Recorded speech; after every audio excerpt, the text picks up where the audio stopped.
Hello, Millie Faye here, and in this video series I'm going to show you how you can take Amazon's print-on-demand book and create it into a special collector's item book using Photobook Canada. So this is the Amazon's print-on-demand book, and their quality is acceptable when it's done properly. As you can see here, it's not quite calibrated, so the colors are a bit offset. And what makes me upset is that even though they return my money for the actual making of the book, they did not refund the exorbitant shipping costs, and shipping in Canada is just ridiculous. So I took this book and I decided to create this book instead. So this is a hardcover version of the softcover little print-on-demand book, and this was done with Photobook Canada. And the quality is just superb because it's a photo book. It was created for people to store their photos and memories. Like, that's the purpose of these books. I'm just using them as picture books. The only downside is that I have only 40 pages to work with. But in this large format, it's not really that noticeable. So as you can see, the paper is beautiful and thick, and it's just a stunning quality book, and it's a collector's item and what I refer to as special order books because each one has to be made individually. I cannot order these in bulk. So for this video session, I will be turning my MerMay 2017 Amazon print-on-demand book that you can. This one actually came out rather well. The colors are a bit more red than like as if they have like a slightly red filter to them, but it is a good quality book. So I'll be taking this book and turning it into the hardcover version with Photobook Canada, and I'm going to show you how. So let's get to it. So hello, here we are in InDesign.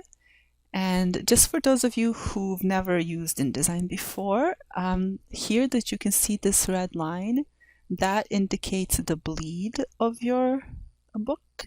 And bleed is the part that usually gets cut off. So it's just, especially it's necessary for books that have images that go all the way to the end, like this one here. And here you'll see the inside line, the purple one, is margins.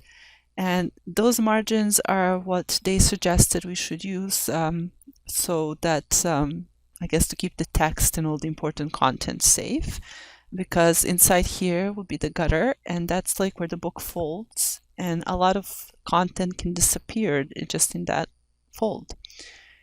And for those of you who do not know this, this is the MerMay2017 Sketchbook that I've shown earlier. So this is my old Amazon print-on-demand file, but I've changed the title, the name of it here, and I resaved it as what it's going to become, which is the 8x11 photobook file. So the first thing I need to do is to go into File, Document Setup, and change the size. So for some reason, Photobook does not require bleed. And also they do not, well, they suggest margins, but you don't really have to have them, I guess. I like having them just to be safe. So I'm not going to need the bleed, so I'm going to delete that. And I'm going to, okay, so now if we move Control 0, that should get the book to its size. You see here that the size of the book is 8x11. You can shrink that a bit more. Okay. And you can see all that extra half a inch that's there. So the first thing I'm going to do is delete the pages that I know I'm not going to have in my new book. And so beginning with this little intro. So delete that. Trash. Yes. Trash. Yes. Trash. Oh, this might be the text. I do need that. I think that one's gonna have to be before this. No, this is gonna be first and that's gonna be after. we're going to have before this is the copyright page. So I'm just going to add a page right here, insert pages, and here it tells you, so I have this number 3 selected and I want to insert it before that page. So I'm going to change this to before page, and that's going to create a blank page. And I think I need to delete this one as well, because that's just, yeah. So this is going to be my first, this is where the copyright's going to go, that's where the dedication's going to go.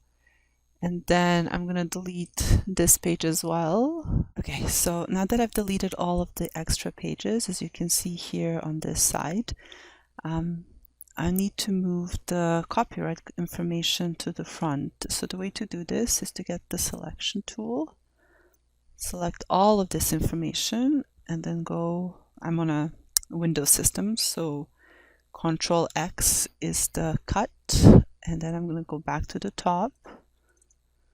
Then I'm going to click here, and then Control V will be paste.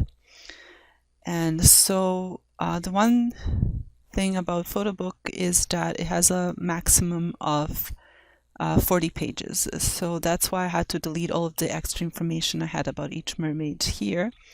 But I'm also going to include just like one page what each mermaid is about at the end. So the next step before I do any of that is to reformat everything. And reformatting is, why aren't you clicking? Go there. There we go. So reformatting is pretty easy. It's using this black arrow, which is the selection tool. And you can either shrink everything, which is, so if I wanted to shrink this, I would go hold shift, so it does it proportionally. And then I don't know, get to like some point. And then I can say, so right click and fit content proportionally, because you do not want the image to be stretched. You just want it to fit where you want it to fit. But because of its nature, what I'm actually going to do instead, so let's just undo that. I'm just going to crop it. I'm just going to adjust, I'm just going to move it a bit. So I'm using my arrow keys till I get a nice little. Now, whenever a character is looking somewhere, I find that it looks nicer if you leave a bit extra space in this area instead of this area. So it's almost like it, even though it's centered, there's, I guess the empty space leads towards the character's eyes. And I don't know if I want to move it. I think I kind of like it like this. So, because everything here is going to get cropped off, but that's fine. So instead, what I'm going to do is I'm just going to adjust the box, and the blue line is not the image, but the content box. So the image still exists underneath. It hasn't been cut. It's just going to be invisible. And I'm going to do that for all of the other pages. So I'm going to go here, once more click, and if you see the purple, as you can see, like the margins that are purple, it means that it's like between them. So if I was to move it somewhere at the bottom, it's going to show the pink line. That will mean that the content is between the pink, like halfway between the pink margins. So it's really easy in InDesign to figure out layout. Now, this is also going to take some time, adjusting all of these images to fit the way I want them to. So I'm going to pause again and be back once that step is complete.